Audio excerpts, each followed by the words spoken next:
আমাদের সকলেরই তো পছন্দের খাবার হচ্ছে ফুচকা আর চটপটি, তাই না? আমরা তো ফুচকা আর চটপটি সবাই খেতে অনেক বেশি পছন্দ করি। আর আমাদের নওগাঁতে এখন সব থেকে বেশি ভাইরাল আর সব থেকে ট্রেন্ডিং প্লেস হচ্ছে কিন্তু খালেক মামার ফুচকা আর চটপটি হাউস।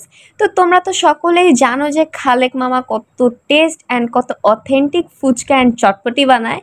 আর সেই আমাদের প্রিয় খালেক মামায় দিয়ে দিয়েছে আমাদের প্রিয় তাজের মোড়ের হকার্স মার্কেটের মধ্যে অনেক সুন্দর একটা ফুচকা অ্যান্ড চটপটি হাউস। তো সব মিলিয়ে সেখানকার খাবার, পরিবেশ আর অ্যারেঞ্জমেন্ট কেমন ছিল সব কিছুই থাকছে আজকের ব্লগে। So hello everyone, welcome to my another blog. তো আজকে আমরা সবাই মিলে চলে গিয়েছিলাম হকার্স মার্কেটে খালেক মামার ফুচকার রেস্টুরেন্টে। তো প্রথমে ঢুকেই তো এদিকে আমরা ভিড় দেখে একদম আমাদের অবস্থা খারাপ, যে কি করব, কোথায় বসবো। এই মাথা থেকে ওই মাথা আমরা ছোটাছুটির উপরে ছিলাম যে হাই আমরা কোথায় বসবো। স্পেশালি কায়সান তো অনেক বেশি একদম অধৈর্য হয়ে গিয়েছিল, একটু পরপর আমাকে বলছিল যে ভাই আমরা কখন বসবো। এদিকে আমারও আর ধৈর্য হচ্ছিল না।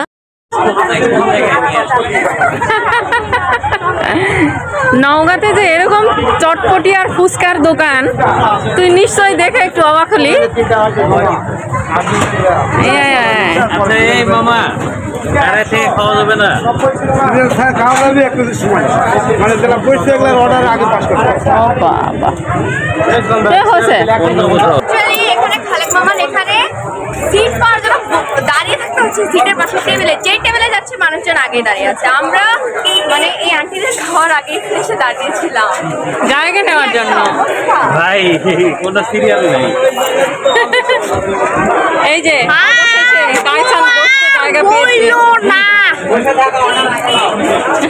বসলে তারপরে অর্ডার নিবে। একটা চেয়ার তো নাবিলা ওই পাশ থেকে নিয়ে চলে আসলো। ওয়েটিং এ আছি এখনো আমরা দুজন দাঁড়িয়ে আছি ভাই বোন। আমিও ভাবছি ফুচকার বিজনেস দিব, এরকম ফুচকার বিজনেস আমিও দিব। কেমন খাবার কেমন আছে? তো এখানে দেখো আমরা ভিডিও কল দিয়ে মামিকেও দেখাচ্ছিলাম যে আমরা এই যে ফুচকা খেতে এসে এতক্ষণ বসেছিলাম। আর এখানে ওদের সব থেকে বেশি একটা জিনিস ভালো লেগেছে যে বসার পরেও ওরা অর্ডারটা কনফার্ম করছে। আর এখানে আমরা সবগুলো নর্মাল ফুচকা নিয়েছিলাম আর এক প্লেট দই ফুচকা নিয়েছিলাম। সো আমি বেসিক্যালি দই ফুচকা ওভাবে কখনো ট্রাই করিনি, এটা আমার ফার্স্ট টাইম ছিল। আর ফার্স্টে আমি এখানে নর্মাল ফুচকাটা ট্রাই করছিলাম, যেখানে ওরা 3টা টক একসাথে দিয়েছিল অ্যান্ড টকগুলো এত বেশি টেস্ট ছিল যে কি আর বলবো। স্পেশালি ওদের পুদিনা পাতার টকটা আমার অনেক বেশি ভালো লেগেছে। তোমরাও যদি কখনো যাও অবশ্যই খেয়ে দেখবে, খুবই মজা। এইদিকে খুবই মজা। অনেক গন্ডগোল শুরু হয়ে গেছে গাইস। কত আর মানুষ ধৈর্য ধরবে, মানুষ ধৈর্যের বাঁধ ভেঙে গেছে। এখানে 2টা দিয়ে আমাদেরকে সান্ত্বনা দেওয়া হয়েছে, আর কিন্তু আসছে না। অবশেষে বহু প্রতীক্ষার পরে এখানে সবার ফুচকাগুলো চলে এসেছিল। অ্যান্ড আমরা কি আর বলবো, এত অধৈর্য যে আমাদের 2 প্লেট ফুচকা এসেছে কায়সান আর আমার। সেখান থেকে কায়সান এটা খাওয়া শুরু করে দিয়েছে, আমি আমারটা, নাবিলা আপুও শুরু করে দিয়েছে। তো ফাইনালি এখানে আমাদের দই ফুচকাটাও চলে এসেছিল। আর দই ফুচকাটা মাম্মা ভাগেই পাইনি। আসার সাথে সাথে আমি, সোনু মামা, নাবিলা আপু আর কায়সান এমনই হামলা দিয়েছিলাম দই ফুচকাতে। ফুচকা খেয়ে আমাদের চোখ নাক দিয়ে পানি বের হয়ে গেছে। খুবই টেস্ট ছিল, খুবই মজা ছিল, মাথা দিয়ে ঘাম ছুটে এসেছে গাইস।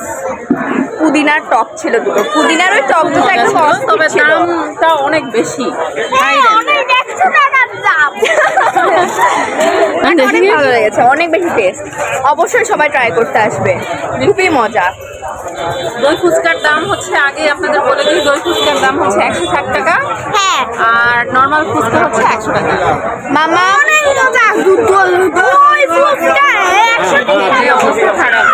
মামার ছোট মামার দই ফুচকা অত বেশি ভালো লাগেনি, নর্মাল ফুচকা ভালো লেগেছে। আর আমাদের 3 জনের দই ফুচকা বেশি মজা লেগেছে। আজকের আমাদের ব্লগটা ছিল এই পর্যন্ত।